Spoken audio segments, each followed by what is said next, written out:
नमस्कार, मैं दानिश अंसार और आप देख रहे हैं पीआरबी। भारत जोड़ो यात्रा का आज 71वां दिन है। लगातार यात्रा आगे बढ़ रही है। आधा से ज़्यादा सफ़र यात्रा कर चुकी है। इस वक्त महाराष्ट्र में है। यात्रा की अलग अलग तस्वीर हम आपको दिखा रहे हैं। अलग अलग रूप है, लोग तरह तरह से यात्रा का स्वागत कर रहे हैं। वो तस्वीर भी आपको दिखा रहे हैं। एक तस्वीर ये भी है यात्रा का, जो हमारे साथ मोहम्मद आज़ाद, आपका नाम हुआ? जी। ये मोहम्मद आज़ाद हैं, जो कि कन्याकुमारी से इसी तरह आ रहे हैं। आप देख सकते हैं, विकलांग है एक पैर से, और लगातार इसी तरह चलते जा रहे हैं। हौसला काफ़ी बुलंद है। बिहार से यात्रा में शामिल होने के लिए कन्याकुमारी आए और वहाँ से पैदल अभी आधा सफ़र इन्होंने तय कर लिया। क्या करते हैं आप, बताएं। मैं राहुल गांधी जी का फेवरेट कार्यकर्ता हूँ। अच्छा। मैं राहुल गांधी जी जहाँ भी जाते हैं, राहुल गांधी जी के साथ जाना मैं चाहता हूँ। तो आपको लगा नहीं कि इतनी बड़ी यात्रा है, कई कठिनाई आएंगी, आप एक थोड़ा विकलांग भी हैं, तो देखिए, हाँ। जब हम इससे कठिनाई से पीछे हट जाएंगे तो हमारी जो देश खत्म हो रही है, तो इसको कौन बचाएगा? आज हम पीछे हट जाएं, कल वो हट जाएं, कल वो हट जाए, तो ये देश तो फिर ये जो ये राजतंत्र चलाने वाले लोग हैं, ये तो अपना सत्ता जमा देंगे ना।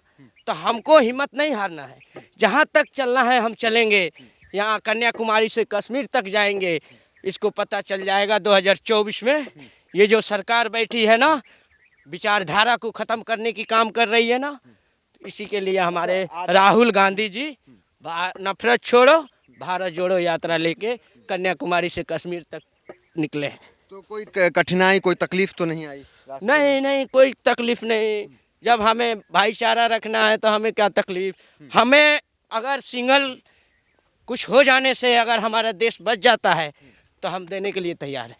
लेकिन हमारे पूरे इंडिया के जनता को कुछ भी होगा तो हम तो आपको बख्शेंगे क्या नहीं। लग रहा है, देश में क्या मतलब कुछ टूट गया है जिसे जोड़ रहे हैं? क्या गड़बड़ हो रहा है देश में? देखिए, आप जोड़ने देश में भाईचारा ख़त्म हो गया। गरीबों का सही से उनका हिफाजत नहीं हो पा रहा है। बेरोजगार सब घूम रहे हैं। किसानों को प्रताड़ित किया जा रहा है। इसीलिए हम लोग भारत जोड़ो यात्रा लेके निकले हैं।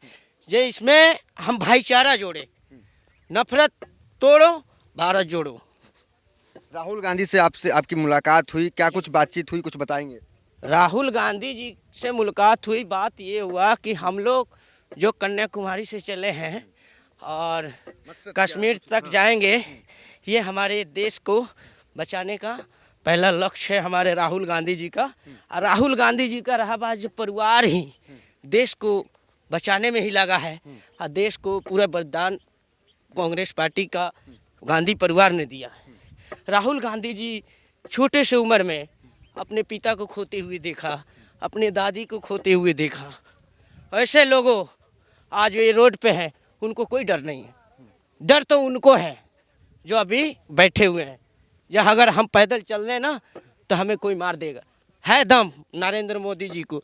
देश के प्रधानमंत्री हैं ना, पार्टी का प्रधानमंत्री नहीं होता है, देश का प्रधानमंत्री होता है, समझे? उनके अनुसार तो देश में सब कुछ अच्छा चल रहा है, जैसे टीवी में, अखबारों में, तो देश में तो सब अच्छा चल रहा है, तो फिर यात्रा की जरूरत क्यों है? देखिए, अगर अच्छा चलता तो ये यात्रा लेके चलना ये कोई हमको शौक नहीं है। हम लोग देखे कि देश में खंड मचा रखे हैं लोग, इसलिए हम लोग यात्रा लेके चले हैं। राहुल गांधी को सत्ता का लोभ है, इसलिए राहुल गांधी यात्रा निकाले हैं। सत्ता के कोई लोभ नहीं है। नहीं, बीजेपी वाले खुद को सत्ता के चाहने वाले लोग हैं। अगर उनको इतना डर है राहुल गांधी से, तो जरा ईवीएम हटा के तो देख ले। सत्ता राहुल गांधी जी को नहीं चाहिए, भाईचारा चाहिए। ये देश को संविधान के बचाने वाले लोग हैं, संविधान पे चलने वाले लोग हैं। और ये जो बैठे हुए लोग ना है ना केंद्र में, ये संविधान को तोड़ने वाले लोग। 14 के बाद आप क्या कह रहे हैं कि जो भाईचारा है वो खत्म हुआ है क्या? आप देख लीजिए, आप भी है ना, जगह जगह जाते होंगे, आप देख लीजिए 2014 से पहले क्या मोमेंट था, अभी 2014 के बाद क्या हुआ। 2014 से पहले 400 रुपये सिलेंडर थी, अब कितना रुपया है बताइए? वही स्मृति ईरानी सिलेंडर लेके राजघाट पे बैठ गई थी सर पे। अभी कहाँ है स्मृति ईरानी? आना चाहिए रोड पे जनता के बीच। आज 1200 रुपया क्यों गया? 800 रुपया ज़्यादा क्यों हुआ? जो 65 रुपये 66 रुपया पेट्रोल था, आज 100 से पार हो गया। ये क्या है? ये लोकतंत्र है? नहीं है लोकतंत्र। यूपीए सरकार जब 2014 में हटी थी, 66,000 करोड़ रुपया केंद्र सरकार के पास था। एक एक व्यक्ति का कर्जा माफ कर दिया गया था। आज देखिए 8 साल में इन्होंने ऐसा कर दिया, जो बच्चा अभी पैदा हो रहा है उसके ऊपर भी कर्ज है।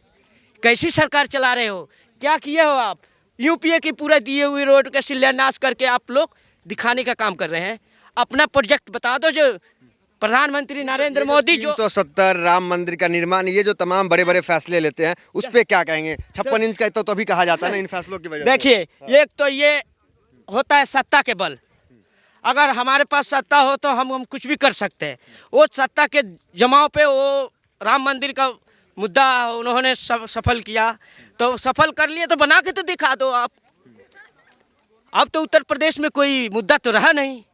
अब रहा बात, इसके बाद जो उत्तर प्रदेश में चुनाव आएगी, इसमें योगी का चेहरा, आप प्रधानमंत्री नरेंद्र मोदी का चेहरा, जरा अपना चेहरा पे चुनाव लड़के उत्तर प्रदेश में दिखा दें। जब यात्रा पूर्ण होगी, जब यात्रा खत्म होगी, तो क्या कुछ बदलाव दिखेगा आप में, या फिर जो आपका जो मकसद था यात्रा का वो लग रहा है कि दिखेगा, कामयाबी मिलेगी? आप पीछे देख लीजिए, हम लोग जहाँ से छोड़ के आए पीछे से मोमेंट देख लीजिए, कितना यात्रा का मोमेंट बढ़िया है। बिल्कुल यात्रा 2024 में आपको समझ में चली आएगी कि यात्रा किस लिए निकली थी, आज देश में क्या होना था, आज देश में ये कौन बैठे हैं जो देश को बर्बाद करना चाहते हैं। बाबा भीमराव अंबेडकर जी को संविधान को चूर करना चाहते हैं पार्लियामेंट में। इनको हम नहीं में कई नेता हैं, राहुल के चेहरे में आपको ऐसा क्या दिख गया कि आप इतनी कठिनाई में भी चल पड़े कन्याकुमारी से? देखें, राहुल गांधी जी का जो है ना, सन 1947 में जब देश आज़ाद हुआ, उस समय जवाहरलाल नेहरू, इंदिरा गांधी जी, उस समय इन्होंने देश में जो भाईचारा, आम शांति लाने के काम किया। ये लोग जो अभी है 2014 में आने वाले लोग, ये बोलते हैं जो हम चाय बेचने वाले हैं।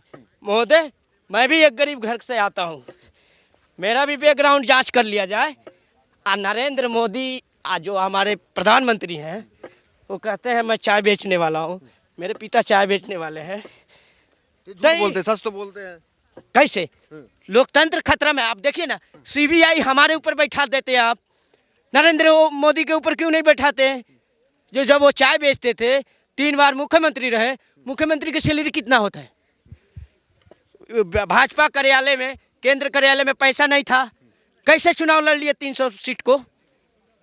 कहीं ना कहीं मतलब सत्ता का दुरुपयोग भी आप कह रहे हैं, जो स्वतंत्र एजेंसियां हैं उसका भी दुरुपयोग किया जैसे अदानी अंबानी, ये लोग सपोर्ट किए, ये लोग चोर है ना, चोरों को सपोर्ट कर रही है। ये चोर लोग हैं ना, ये पूरा इंडिया का पैसा लेके भाग गए बाहर। ये नरेंद्र मोदी यही चाहते हैं कि देश में हम वो बना दें, क्या बोलते हैं, राजतंत्र। हम जो कहें वही करना होगा। तो ये जो है यात्रा की कई अलग अलग तस्वीर हम आपको लगातार दिखा रहे हैं, जिसमें से एक ये भी तस्वीर है जो कि देखना चाहिए देशवासियों को, किस तरीके से लगातार कन्याकुमारी से जो है पैदल चल रहे हैं। और वो भी आप देख सकते हैं कि एक पैर से विकलांग हैं, फिर भी तकलीफ ज़रूर हो रही होगी, लेकिन फिर भी चल रहे हैं। कह रहे हैं कि भारत जोड़ना है, नफरत जो है उसको हटाना है, राहुल गांधी के चेहरे के पीछे चल पड़े हैं। तो क्या इस सवाल ये है कि क्या राहुल गांधी का जो चेहरा है अब वो मोदी जी के सामने टक्कर का हो गया है क्या? ये तो हमारी जनता बताएगी, हमारे इंडिया की जनता बताएगी कि नरेंद्र मोदी के सामने के चेहरा राहुल गांधी हैं या कोई और है। समझ में आ जाएगा 2024 में, उनको भी समझ में आ जाएगा कि हमने क्या किया, 10 साल में उन्होंने क्या किया है, 2024 में उसका परिणाम उनको मिल जाएगा। ठीक, बहुत बहुत धन्यवाद बातचीत करने के लिए। तो अलग अलग तस्वीर है, इनको जाने देते हैं। यात्रा में जा रहे हैं, पीछे राहुल गांधी जो है करीब कुछ किलोमीटर पीछे हैं और यात्रा धीरे धीरे आगे आ रही है और लोग जो है वो आगे चल रहे हैं। तो अलग अलग तस्वीर है यात्रा की जो हम आपको दिखाने का प्रयास कर रहे हैं। तो फिलहाल वीडियो में इतना ही, मिलता है अगले वीडियोज़ में, बने रहे हमारे साथ। बहुत बहुत धन्यवाद।